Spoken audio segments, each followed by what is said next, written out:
Olá, pessoal, sejam todos bem-vindos. Olá, pessoal, sejam todos bem-vindos à nossa aula sobre a divisão sensorial do sistema nervoso. Eu sou a professora Luciene Catá e vou trabalhar com vocês esse assunto tão importante dentro da fisiologia humana. Tenham todos uma excelente aula. Bom, para começar a nossa aula, vamos ver quais tópicos serão abordados nessa aula, né? Inicialmente, a gente vai diferenciar os termos sensibilidade e sensação. A seguir, nós vamos descrever as etapas necessárias para que uma sensação ocorra, seguindo da explicação sobre quem são os receptores sensoriais, suas classificações. Vamos abordar também as vias aferentes ou sensoriais e também as áreas corticais relacionadas às diferentes sensações. Bom, vou começar a nossa aula esclarecendo, as diferenças entre os termos sensibilidade e sensação. O que seria isso? Na verdade, a sensibilidade é uma capacidade que nós temos de perceber alterações no ambiente externo ou interno do nosso corpo. Por exemplo, eu posso entender que hoje é um dia quente e, em resposta a esse aumento da temperatura no ambiente, colocar uma roupa mais fresca, né? Então, eu senti calor. Então, a sensibilidade foi a capacidade de perceber o aumento da temperatura do ambiente. E a sensação foi a impressão física causada, né? Que é a sensação de calor. Então, nós podemos ter a sensibilidade e, como consequência dela, experimentar uma sensação. Mas também podemos ter a sensibilidade e não experimentar uma sensação. Como que é isso, né? Muitas vezes, o nível de CO2 no nosso sangue arterial aumenta, o nível de O2 cai, o pH cai, e nós temos informações sensoriais sendo enviadas até o nosso sistema nervoso central. E muitas vezes isso não gera uma sensação, mas isso é importante para que o corpo faça ajustes no sentido de manter a homeostase. Então, a sensibilidade é a capacidade de perceber alterações do meio, seja meio externo ou meio interno do corpo, e a sensação é a impressão física causada, né? Pela sensibilidade, embora possamos ter sensibilidade sem ter especificamente uma sensação, né? A gente não percebe muitas alterações que ocorrem dentro do nosso corpo, mas elas são enviadas para o nosso sistema nervoso central para que este faça os ajustes necessários. Bom, aqui nós temos uma figura interessante, que é uma figura que mostra a importância da integração entre o sistema nervoso periférico e o central para que ocorra a sensibilidade e a sensação, né? Para que a sensação ocorra, é muito importante que nós tenhamos estruturas nervosas na periferia do corpo, que a gente chama de receptores sensoriais, que são transdutores, né? São estruturas que vão, ao receber um estímulo, gerar um potencial de ação.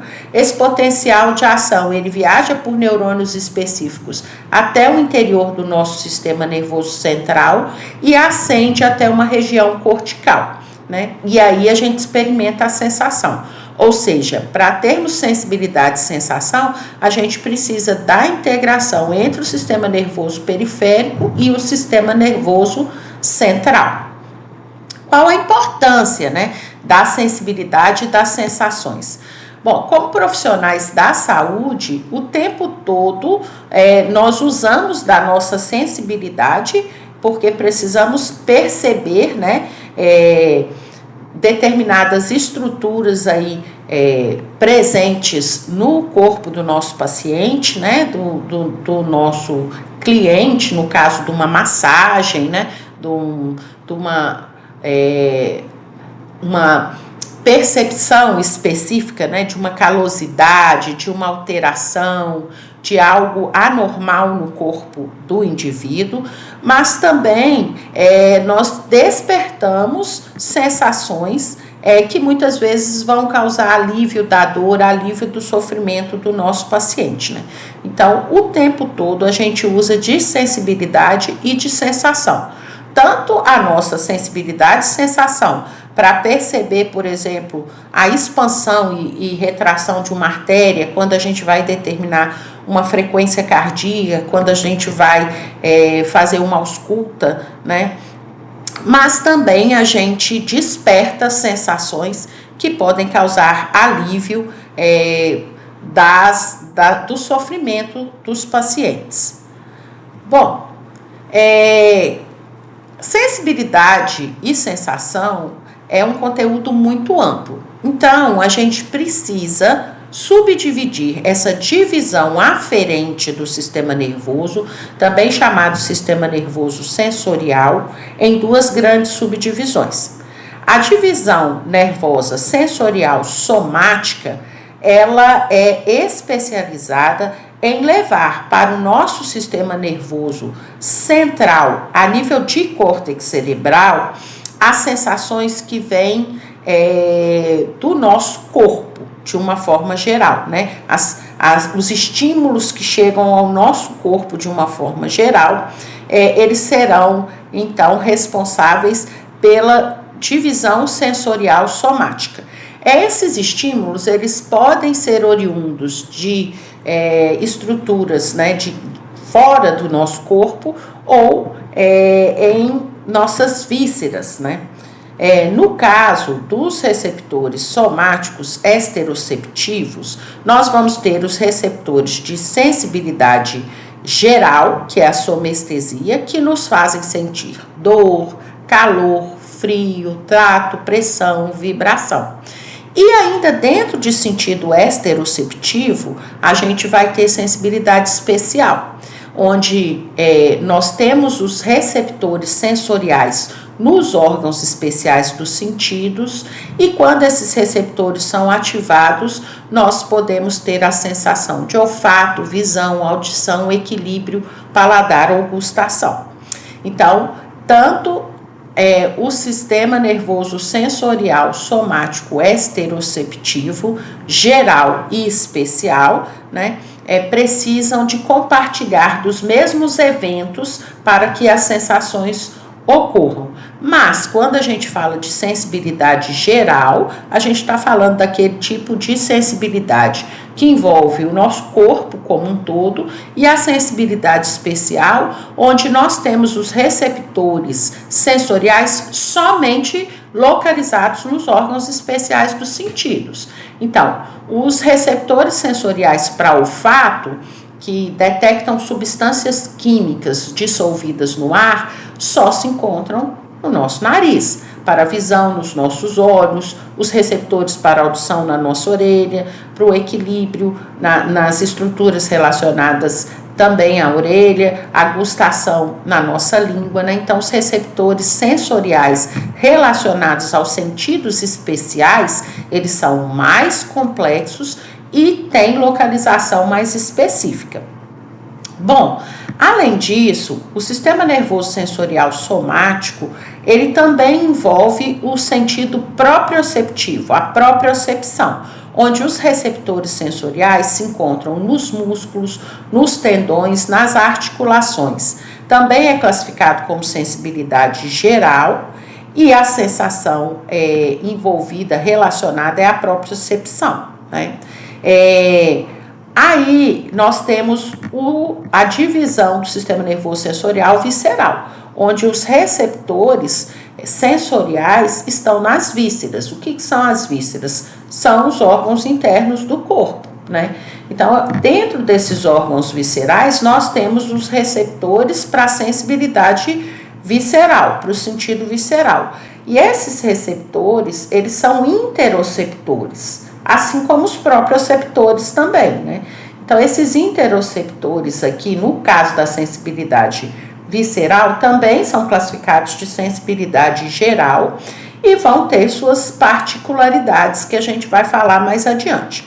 Então, resumidamente, o que nós podemos ver, né? O sistema nervoso sensorial é formado pela divisão aferente do sistema nervoso, pelo conjunto de neurônios que levam a informação da periferia do corpo para dentro do sistema nervoso central, chegando até áreas encefálicas específicas. Esse sistema nervoso sensorial pode ser subdividido em somático, onde eu tenho receptores sensoriais distribuídos por todo o corpo, né? No caso da sensibilidade geral e no caso dos sentidos especiais, nos órgãos especiais dos sentidos, e a sensibilidade visceral, onde eu tenho os receptores sensoriais nas vísceras, nos órgãos internos do corpo. Bom, aí chegamos num ponto importante. Quais são as condições necessárias para que uma sensação ocorra, né? Então, existe uma historinha aí que tem que ser bem explicadinha para que todos possam entender. Inicialmente, é importante que se entenda que os receptores sensoriais são as portas de entrada para o nosso sistema nervoso. Os receptores sensoriais ou são dendritos de neurônios ou estruturas mais complexas associadas a dendritos de neurônios. E eles são transdutores, né? Então, o receptor sensorial é a estrutura nervosa especializada em receber um estímulo, em captar um estímulo do meio externo ou do meio interno do corpo. Então, primeiro deve ocorrer um estímulo específico capaz de ativar os receptores sensoriais específicos.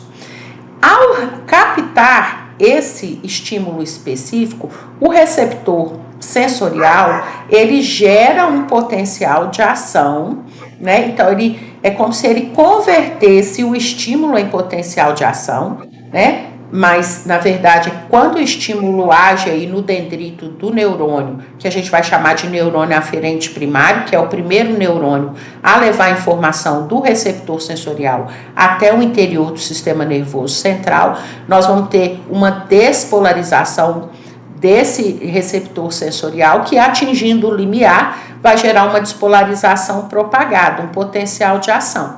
Aí esse potencial de ação deve ser conduzido do receptor até o encéfalo por uma via nervosa. O que é uma via nervosa? É um conjunto de neurônios em sinapses, né? E essa via nervosa, ela vai levar o potencial de ação gerado no receptor sensorial até uma área específica do encéfalo para que a sensação ocorra. Porque quando o potencial de ação chegar na região do encéfalo, esse potencial de ação, né, ele vai ser recebido, determinando a identificação de uma sensação. Então, e essas etapas que eu falei servem tanto para a sensibilidade geral quanto para a sensibilidade especial.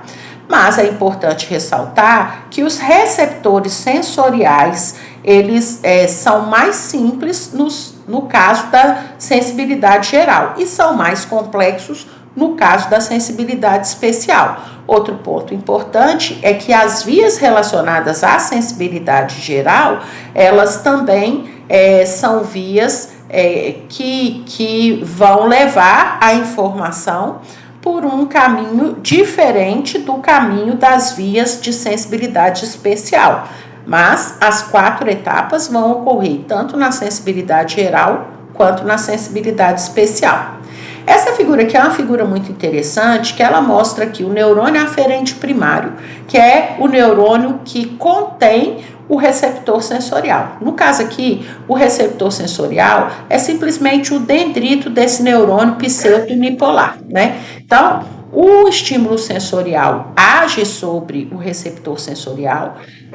Se esse estímulo for um estímulo capaz de induzir a abertura de canais iônicos, principalmente canais de sódio, né? E nós vamos ter um influxo de sódio que vai gerar um potencial gerador, ou potencial do receptor, que é uma despolarização localizada, né? Atingindo-se o limiar, vai se gerar uma despolarização propagada pela abertura de novos canais de sódio, né? Que são dependentes de voltagem e que vão gerar essa despolarização propagada, viajando pelo axônio até chegar numa região do sistema nervoso central.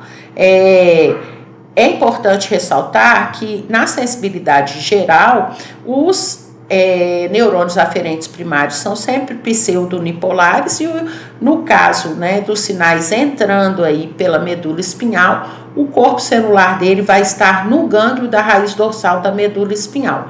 O terminal axonal dele, dentro do sistema nervoso central, vai fazer uma sinapse química com o neurônio aferente secundário, que vai levar a informação até uma região do tálamo, e do tálamo a gente vai ter o direcionamento desse potencial de ação para uma área cortical específica, onde vai ocorrer a percepção da sensação. Então, nessa figura aqui, a gente consegue ver o receptor sensorial, aqui no caso mais simples que tem, né, que é simplesmente uma terminação nervosa livre, o dendrito do neurônio aferente primário, o neurônio aferente primário do tipo pseudonipolar, mielinizado, e o axônio chegando dentro do sistema nervoso central, onde ele vai fazer uma sinapse com o neurônio aferente secundário ou de segunda ordem, né? Nessa outra figura aqui, nós podemos perceber que existem duas vias para a condução dos sinais de sensibilidade geral para o córtex cerebral. A gente tem uma via onde o neurônio aferente primário entra aqui pelo gânglio da raiz dorsal, né, na medula espinhal. O seu axônio ascende em direção ao tronco encefálico e no bulbo ele faz a sinapse com o neurônio aferente secundário, que seria esse branquinho aqui, cujo axônio decursa a nível de bulbo e ascende em direção ao tálamo, onde vai ocorrer a sinapse do neurônio aferente secundário com o neurônio aferente terciário, que vai mandar informação para a área cortical específica, que é o giro pós-central no lobo parietal, no caso da somestesia, né? Essa via que decursa no bulbo é uma via que é formada por fibras nervosas calibrosas e mielinizadas, e ela está muito relacionada à sensibilidade epicrítica, à sensibilidade onde a gente consegue discriminar detalhes, localização, tempo de duração. Então, além de ter fibras mais calibrosas, também tem maior quantidade de bainha de mielina. São as fibras que a gente classifica como a alfa e a beta. E qual tipo de sensação viaja por essa via que recebe a denominação de via da coluna dorsal leminisco medial, né? O toque fino, a vibração, né, a propriocepção, e sempre lembrando que o estímulo do lado do corpo vai ser processado pelo hemisfério cerebral oposto, né, por causa da decussação, no caso da via da coluna dorsal leminisco medial, que ocorre no bulbo. Agora, se a gente olhar essa outra figura aqui, nós vamos ver que, nesse caso, o neurônio aferente primário, né, ele está entrando aqui com o seu corpo celular aqui no gânglio da raiz dorsal da medula, e a nível de medula mesmo, ele já faz sinapse com o neurônio aferente secundário, né? E aí, esse neurônio aferente secundário tem seu axônio decussando a nível de medula e ascendendo até o tálamo, que é a central de distribuição, de estímulo, né? De distribuição de estímulo. E aí, no tálamo, ocorre o direcionamento do sinal para a área específica do giro pós-central para que a sensação ocorra. Essa via que tem decussação na medula espinhal recebe o nome de via anterolateral. Ela é uma via formada por fibras menos calibrosas, né? E com menor quantidade de bainha de mielina ou mesmo sem bainha de mielina. Então, ela é uma via que leva o sinal de forma mais lenta até o córtex cerebral. Essa via, ela leva sinais protopáticos, sinais mais grosseiros, com menor discriminação. Então, o tato protopático, as sensações de pressão, né, de temperatura, desde que sejam sensações protopáticas, vão viajar aí pela essa via anterolateral, né? que decursa a nível de medula. Então, vejam bem, nós temos duas vias para envio de informação relacionada à sensibilidade geral. É a via da coluna dorsal leminisco medial, onde a condução é bem rápida e está relacionada a sensações epicríticas, propriocepção, tato epicrítico, e a via anterolateral que decursa na medula, que está relacionada mais às sensações protopáticas, como a dor e o tato protopático, além da sensação térmica também, né? E aqui a gente tem, né, um hemisfério cerebral mostrando aí os lobos, né, em cores diferentes e destacando alguns giros, né? A área somestésica primária é a área de chegada dos sinais de sensibilidade geral, né, que vem da periferia do nosso corpo. Então, esse giro pós-central aqui é o local onde existe a área somestésica primária. Quando a gente fala de sensibilidade especial, outras áreas estão envolvidas. Então, por exemplo, os sinais que vêm da retina dos olhos, né, vai chegar no córtex visual, que é no lobo occipital. Os sinais que vêm dos receptores sensoriais, né, da audição, vai chegar aqui no lobo temporal. Aqui temos a área olfatória, né? Então, aqui a área gustatória. Ou seja, quando a gente fala de sensibilidade geral, os sinais aferentes, eles ascendem e chegam aqui no giro pós-central. Esse giro pós-central, ele tem uma regionalização, ou seja, uma área dedicada ao lábio, à língua, aos braços, pernas, pés, o corpo todo ele pode ser mapeado aqui nessa área somestésica primária. Mas quando a gente fala de sensibilidade especial, existem outras áreas para receber os sinais que vêm dos respectivos receptores sensoriais, né? Como o lobo occipital relacionado ao córtex visual, temporal ao lobo parietal, né? Temporal, aliás, né? O olfatório aqui. Então, a sensibilidade especial, ela também compartilha de características e áreas corticais específicas para ela, né?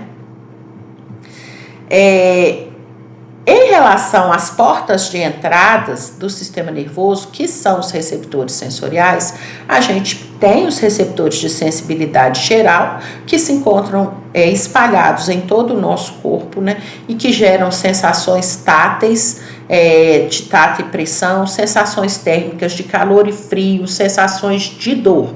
Então, esses receptores são de sensibilidade geral. E temos os receptores de sensibilidade especial, relacionados à sensibilidade olfatória no nariz, gustatória na boca, visual nos olhos, auditiva e equilíbrio, né, na orelha, no ouvido, né? E aí a gente pode também classificar esses receptores sensoriais quanto ao tipo de estímulo. Então, cada receptor é específico, é sensível para um tipo de estímulo, para o qual esse receptor foi projetado, né? Então, os mecanoceptores, eles são receptores sensoriais que detectam deformações mecânicas. Quais seriam os exemplos que eu posso dar? Os receptores para tato, que a gente tem na pele, que detectam deformação mecânica da pele, né? E são de vários tipos, a gente vai ver mais adiante. Os receptores para audição, no caso da sensibilidade especial, os receptores para equilíbrio também. Temos os termoceptores, que detectam alterações na temperatura. Exemplos, os receptores para calor e frio, em geral, são terminações nervosas livres, né? Os nociceptores são os receptores relacionados à sensação de dor e detectam lesões teciduais. Os quimioceptores, que detectam substâncias químicas e podem ter como exemplo os receptores de olfato, que detectam substâncias químicas dissolvidas no ar que entra no nariz, os do paladar, que detectam substâncias químicas dissolvidas na saliva, e os interoceptores, que estão, por exemplo, no arco da aorta e nas carótidas, que detectam, então, a pressão parcial e a concentração de CO2, O2, pH, né? Além disso, temos os receptores relacionados à visão, que são os receptores eletromagnéticos, os fotorreceptores, que detectam a presença de luz, né? São estimulados pela presença de luz, os cones, os bastonetes. Ou seja, cada receptor sensorial pode ser classificado de acordo com o tipo de estímulo que ele recebe e que gera a transdução de sinais, né? Bom, um outro meio de classificar os receptores sensoriais é em relação à sua complexidade, né? Em relação à complexidade, os receptores sensoriais, eles podem ser receptores de células neurais, como por exemplo, terminações nervosas livres, que são simplesmente dendritos de neurônios, né? É o caso dos nociceptores e dos termoceptores.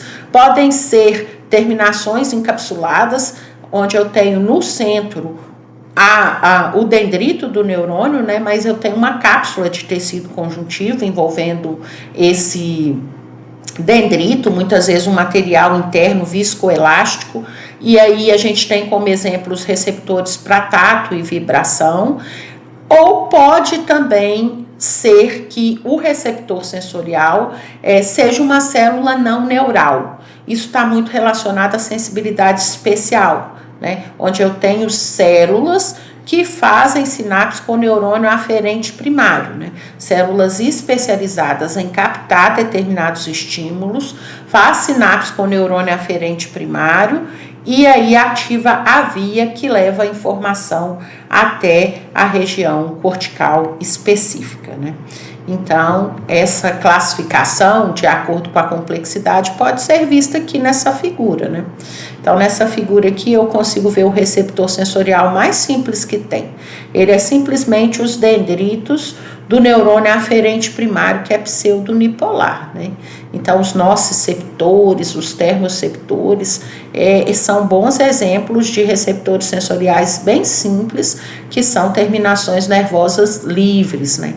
Agora, quando a gente pensa, por exemplo, nos receptores para tato, a gente vai ter terminações encapsuladas. Vejam bem que aqui a gente vê o dendrito do neurônio aferente primário, né? Mas temos uma cápsula de tecido conjuntivo aqui ao redor dele, contendo até um material viscoelástico aqui, né? E quando eu tenho um estímulo aqui, abrem-se canais iônicos na membrana do dendrito, temos o influxo de sódio, despolarização local, alcança-se o potencial do receptor e a despolarização propagada ocorre ao longo de todo o axônio e chega até o interior do sistema nervoso central.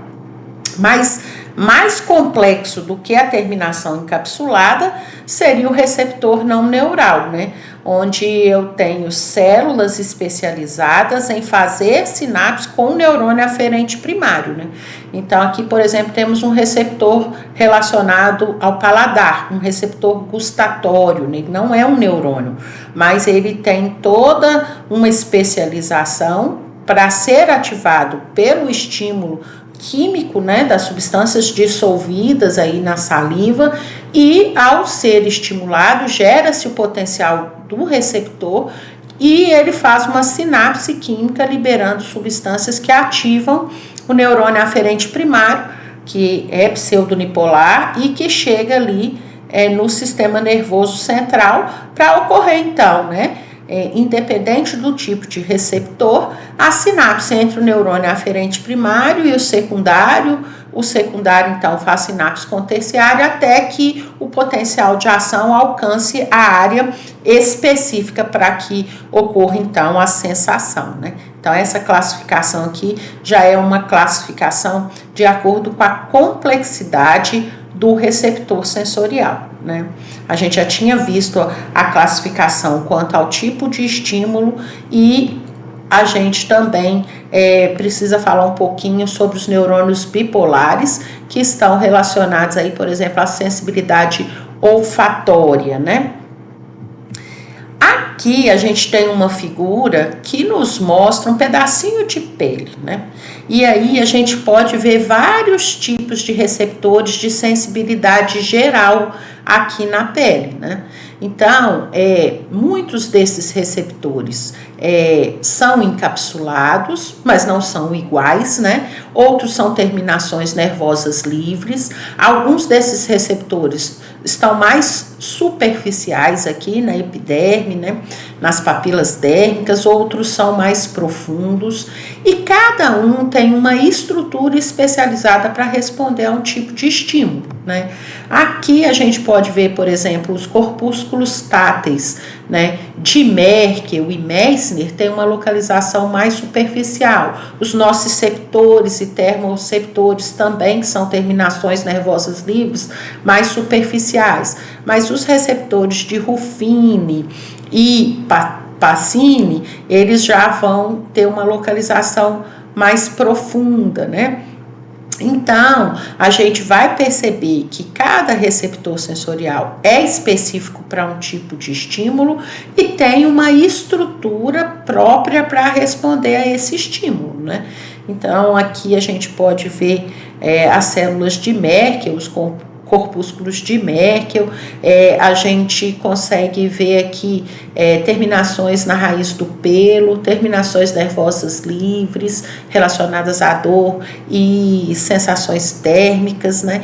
Os corpúsculos de Ruffini, que tem uma relação contato, né, com o estímulo aí seria o estiramento da pele, os corpúsculos de Pacini ou Pacini, que são terminações encapsuladas, respondem a vibração e pressão, né?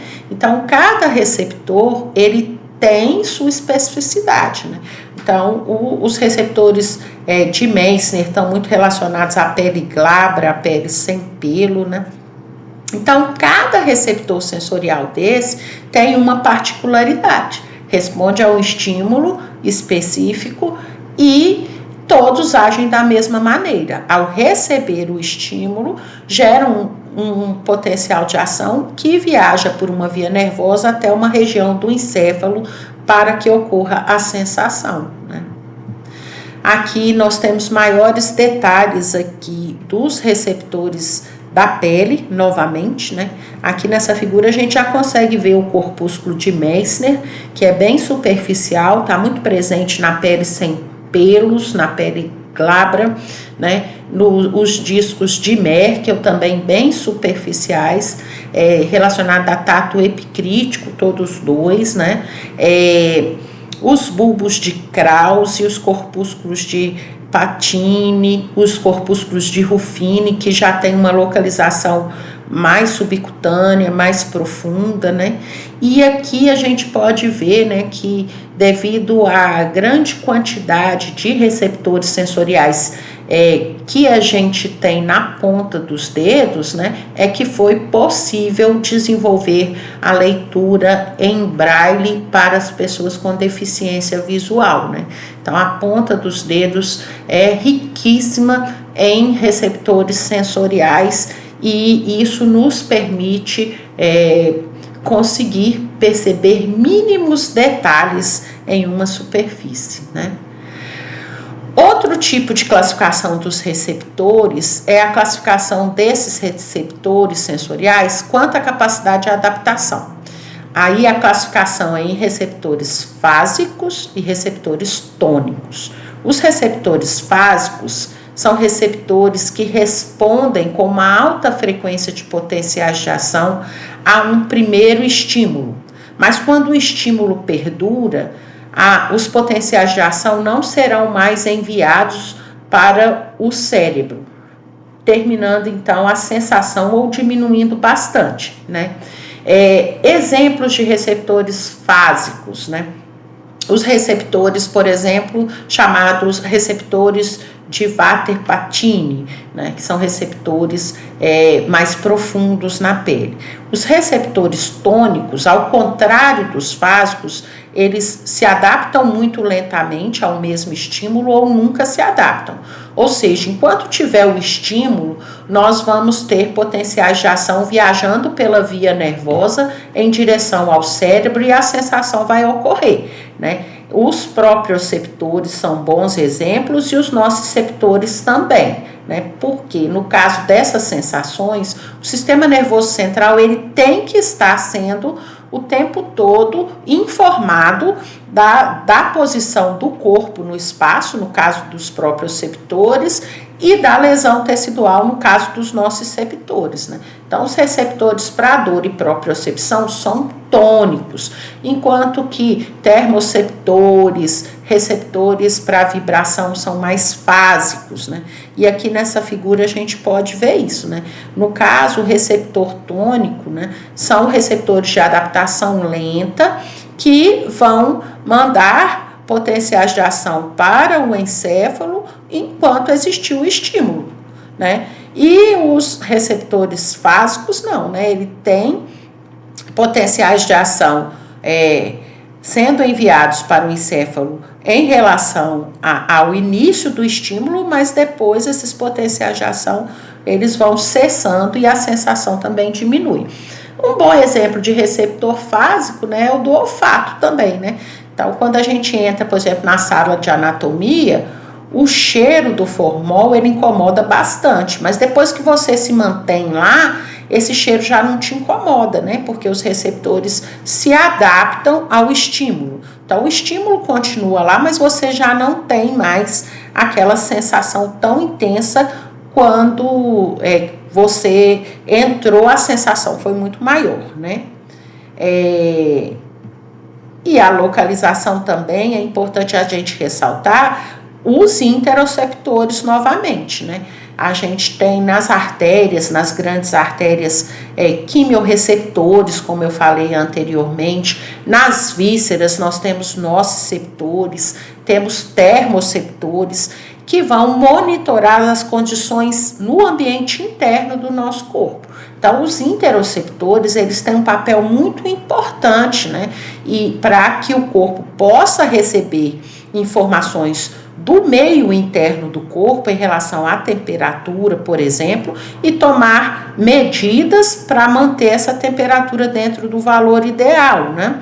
E assim serve para os outros interoceptores também, né? Os nociceptores, os quimioceptores, os termoceptores, que também se localizam em estruturas internas do nosso corpo e tem seu papel fisiológico. Aqui nessa figura, no caso, está mostrando os quimioceptores dos corpos carotídeos e da aorta, né, do arco da aorta, que vão o tempo todo manter o nosso sistema nervoso central ciente, né, da concentração de CO2, de O2, de pH no sangue arterial, para que seja feito um ajuste caso esses parâmetros saiam do valor fisiológico, né? Caso ocorra uma quebra da homeostase, o sistema nervoso central vai ficar ciente e mandar sinais referentes para ajuste. Então, os interoceptores são de grande importância para a manutenção da homeostase corporal, a condição de equilíbrio dinâmico dentro do nosso corpo, né? Manter as condições ideais para a sobrevivência das nossas células. Um outro ponto importante de ser abordado é o campo receptivo. O que seria o campo receptivo, né? Na verdade, cada receptor sensorial que a gente encontra, por exemplo, na nossa pele, ele monitora uma área de pele. Essa área monitorada por um único receptor sensorial, a gente chama de campo receptivo do receptor, né? Então, esse aqui é o campo receptivo desse receptor sensorial, que está ligado a esse neurônio aferente primário, esse é o campo receptivo desse outro aqui. Bom, o que é interessante? Em alguns locais do nosso corpo, a área monitorada por um receptor sensorial é pequena. Eles têm pequenos campos receptivos, como a ponta dos dedos, como eu falei, né? Em outras áreas, por exemplo, nas nossas costas, os campos receptivos são maiores. Então, é um único receptor sensorial monitorando uma área maior de pele. O que a gente vai ver? Quando os campos receptivos são menores, é mais fácil da gente discriminar dois toques, porque por mais que você aproxime os dois estímulos, né, vai cair sempre em dois receptores sensoriais diferentes, né? Quanto maior o campo receptivo, menor a discriminação de dois toques. Então, é mais fácil a gente discriminar dois toques na ponta dos nossos dedos, nos nossos lábios, por exemplo, nas partes mais distais do nosso corpo, né, do que discriminar dois toques no nosso antebraço, nas nossas costas, né. Mas é importante ressaltar que não é só o tamanho do campo receptivo que é importante para a discriminação de dois toques, não, né? Nós temos que levar em consideração a convergência de sinais, porque muitas vezes a gente tem campos receptivos pequenos, mas esses neurônios aferentes primários convergem para um único neurônio aferente secundário. Então, a gente vai perceber como um toque só. Agora, se eu tiver um campo receptivo e uma baixa convergência de sinais, o que vai acontecer fica mais fácil discriminar dois toques, né? Então, quando vou fazer o teste de discriminação de dois toques, eu tenho que levar em consideração os dois parâmetros, o tamanho dos campos receptivos e a convergência de sinais. Em regiões do meu corpo onde eu tenho pequenos campos receptivos e menor convergência de sinais de neurônios aferentes primários para secundários, a discriminação de dois toques vai ser melhor, né? A gente vai conseguir discriminar melhor os dois toques do que em áreas que tem grandes campos receptivos e ainda alta convergência de sinais, né? Aqui é uma figura sobre a classificação das fibras nervosas aferentes. Veja bem, a gente classificou os receptores sensoriais, né, em receptores de sensibilidade geral e especial, classificou quanto ao tipo de estímulo em mecanoceptores, quimioceptores, fotoceptores, né, proprioceptores, classificou quanto à localização em intero e esteroceptores, e a gente também precisa classificar as fibras nervosas aferentes relacionadas a esses receptores sensoriais, né? Então, não se esqueçam que fibras nervosas são axônios de neurônios com sua bainha de mielina. Uma fibra nervosa é um axônio do neurônio com sua bainha de mielina, se for mielinizado, né? Embora existam fibras nervosas amielinizadas. Eu disse para vocês que existem duas vias para envio das informações dos receptores sensoriais até a área de córtex cerebral específica. A via que decursa no bulbo, que é a via da coluna dorsal leminisco medial, e a via que decursa na medula, que é a via anterolateral. Diz também que a via da coluna dorsal leminisco medial, que decursa no bulbo, ela é uma via mais rápida. Agora, por quê? Porque eu tenho predomínio de fibras mais grossas e mielinizadas. Quanto maior o diâmetro de uma fibra e maior quantidade de bainha de mielina, mais rápida é a condução do potencial de ação. Então, as fibras A-alfa e A-beta, que são essas aqui, elas são mais calibrosas e têm mais bainha de mielina, são comuns na via da coluna dorsal leminisco medial, o que gera uma maior velocidade de condução. Já as fibras A delta e C são características das vias anterolaterais que decursam na medula, né? No caso, a delta ela é mais fina e tem uma menor quantidade de bainha de mielina quando comparada à alfa e à beta, e a C nem tem bainha de mielina, é amielinizada. Elas são muito usadas na via anterolateral, e o exemplo que a gente pode dar são as fibras relacionadas à dor e à termocepção, né? A temperatura, a percepção da temperatura.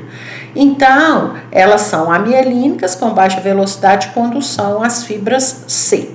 Então, aqui a gente pode ver, né, das mais calibrosas para as mais finas, e a velocidade está diretamente relacionada a esses dois fatores, diâmetro da fibra e quantidade de bainha de mielina, né? Então, aqui é só um resumo do que eu falei para ficar bem claro na cabeça de vocês, né?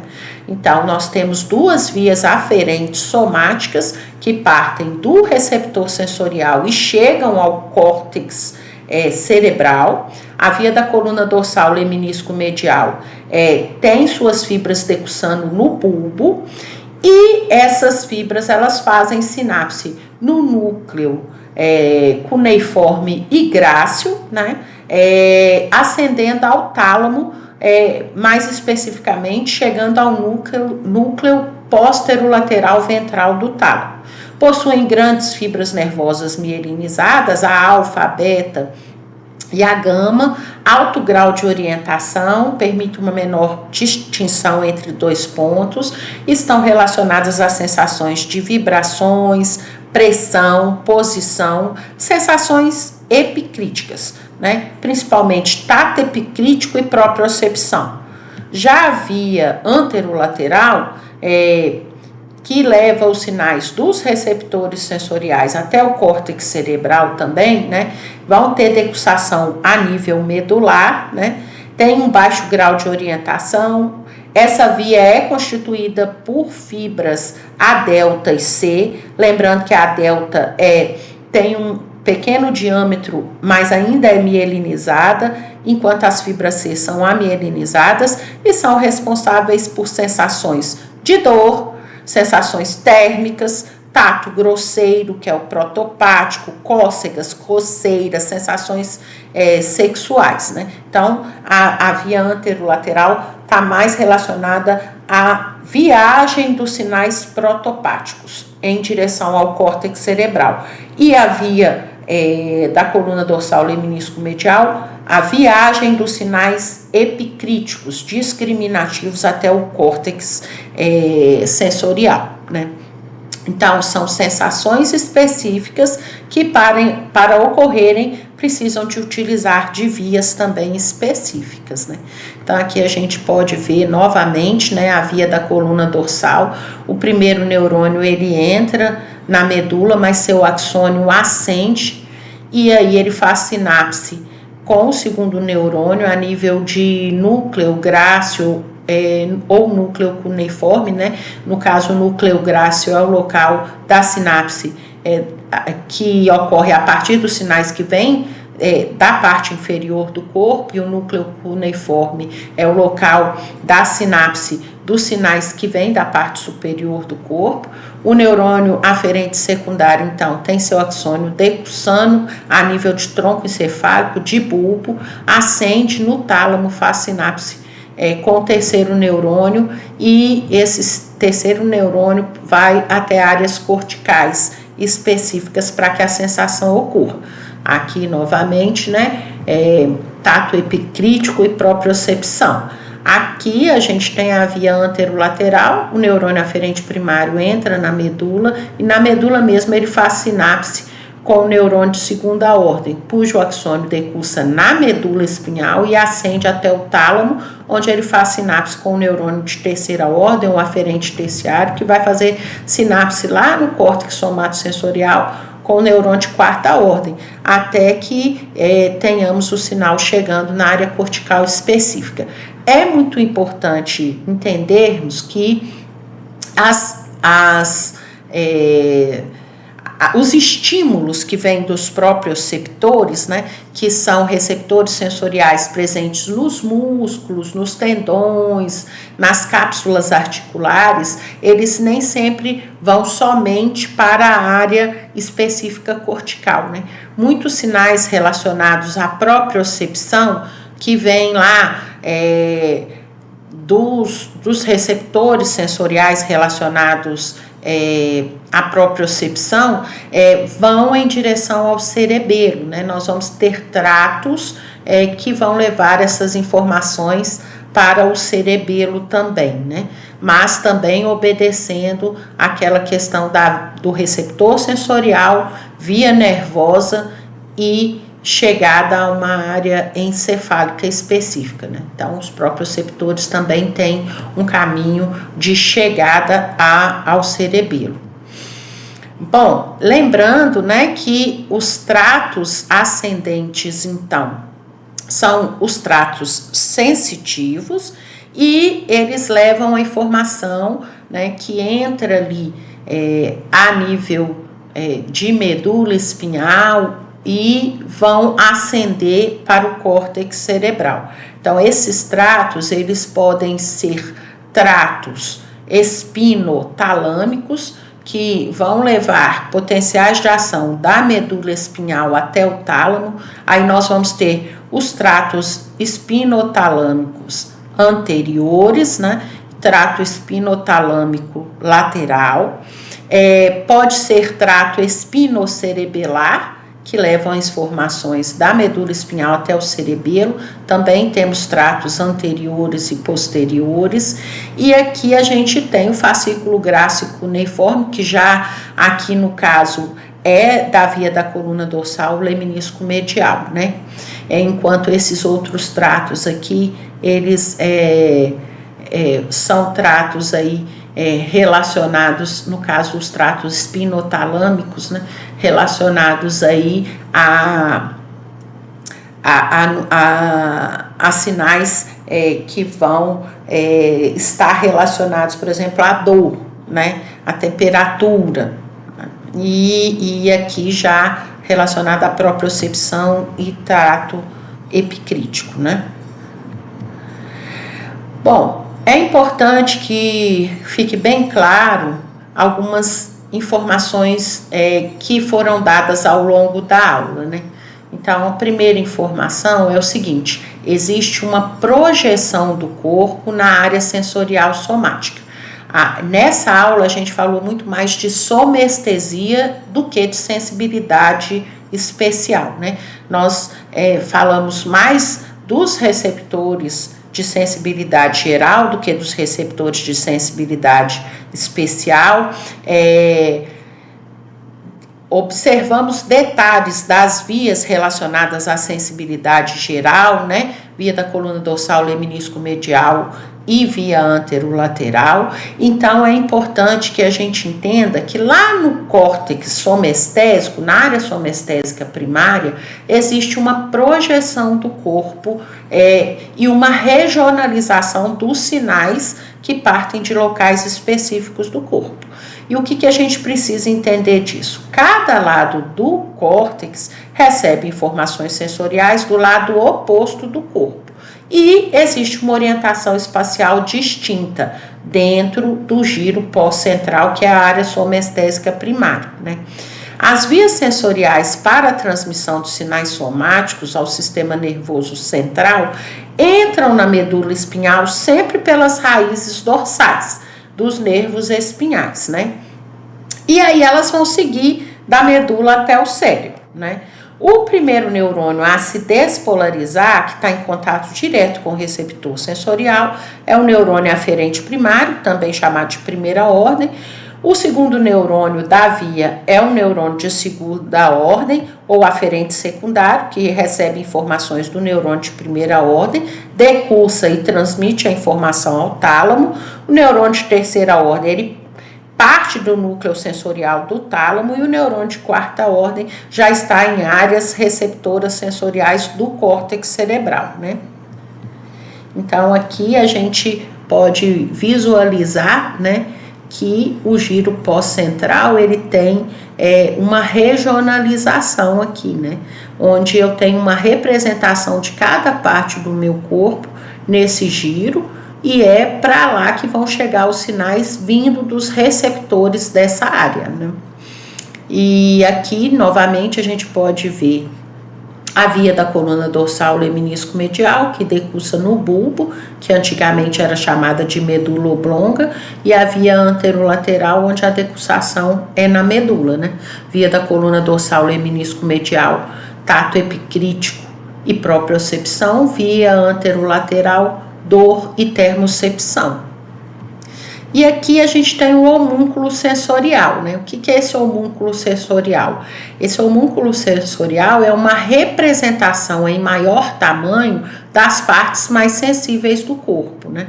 Então, partes onde eu tenho maior sensibilidade, como os dedos, a mão, elas são mostradas em um tamanho maior. E o que leva a uma maior sensibilidade? Não só a presença de um maior número de receptores sensoriais nessas regiões com campos receptivos pequenos, né? Mas também uma grande área de córtex cerebral dedicada a essa área, né? Então, quanto maior a área de córtex para receber os sinais vindos de uma área e maior o número de receptores sensoriais, mais sensível vai ser aquela região. Então, a sensibilidade não é igual, né? A sensibilidade geral não é igual em qualquer área do corpo. Existem áreas mais sensíveis que outras, né? Porque tem uma representação, uma área de representação cortical maior. Bom, para fechar a nossa aula, é muito importante que a gente fale sobre as características das sensações, né? Nós temos que ser capazes de discriminar a modalidade sensorial. Eu tenho que ser capaz de discernir que eu estou sentindo frio, que eu estou sentindo calor, que eu estou sentindo dor, que alguém me tocou, mesmo que eu esteja de olhos fechados, né? E como que eu consigo discernir uma sensação da outra, né? Bom, isso é explicado e é possível por causa da especificidade dos receptores sensoriais, né? Então, cada receptor é específico para um tipo de estímulo. Então, se eu ativei receptor para aumento de temperatura, a sensação vai ser de calor. Se eu tive lesão tecidual e ativei nociceptor, a sensação vai ser de dor, né? E assim sucessivamente. Outro ponto importante que a gente tem que colocar nessa conclusão da aula é que nós também precisamos localizar a fonte do estímulo, localizar a região estimulada, né? E como que isso é possível? Eu mesmo de olhos fechados sinto que alguém tocou no meu ombro direito, né? Isso ocorre porque o nosso cérebro, quando recebe os potenciais de ação vindo dos receptores sensoriais por uma via nervosa, ele faz a projeção da sensação para a área de estímulo. Então, quando a informação sensorial, na forma de potencial de ação, chega no meu córtex cerebral, o meu cérebro faz eu sentir algo na área estimulada. Então, o cérebro refere as sensações aos seus pontos de estimulação. E aí eu consigo localizar o estímulo, né? A intensidade do estímulo, ela é possível devido à alteração na frequência de disparos de potencial de ação da via aferente. Então, um estímulo muito forte, ele leva a uma alta frequência de disparos de potencial de ação. A isso a gente dá um nome de somação temporal, mas não é só esse fator, né? A intensidade do estímulo, ela pode ser discernida através também do uso do número de maior número de fibras, né? Maior quantidade de fibras. Quanto maior o número de fibras que vão levar os potenciais de ação para o nosso córtex cerebral, maior a intensidade da sensação. E é por isso que eu posso sentir, por exemplo, uma dor fraca, uma dor forte, uma água mais fria, uma água gelada, né? E a gente chama de somação espacial. Então, através do controle da frequência de disparos de potencial de ação e do número de fibras envolvidas na via ascendente em direção ao cérebro, a gente consegue discernir a intensidade de um estímulo. Outro ponto importante é entender que algumas vezes a sensação ela ocorre só no início do estímulo, porque os receptores são fásicos de adaptação rápida, e essa adaptação, então, quanto maior a capacidade de adaptação, mais será diminuído, né, a sensação ao longo do tempo. E temos também a persistência, né? Algumas sensações elas podem persistir após o estímulo ser removido, porque os potenciais de ação eles continuam sendo enviados, né, em direção ao cérebro. Aqui, mais uma vez, a gente ressalta que o foco da aula de hoje foi a sensibilidade geral, né? Então, a gente chama atenção para a área somestésica primária, que é o local de chegada dos potenciais de ação que vem dos receptores de sensibilidade geral, mas em momentos oportunos a gente pode falar de sensibilidade especial. Aí são áreas corticais específicas e vias também específicas. Mas seja sensibilidade geral ou especial, aqueles 4 passos ocorrem para qualquer tipo de sensibilidade. Bom, aqui são as referências utilizadas. Espero que tenham gostado e encontro vocês nas próximas aulas.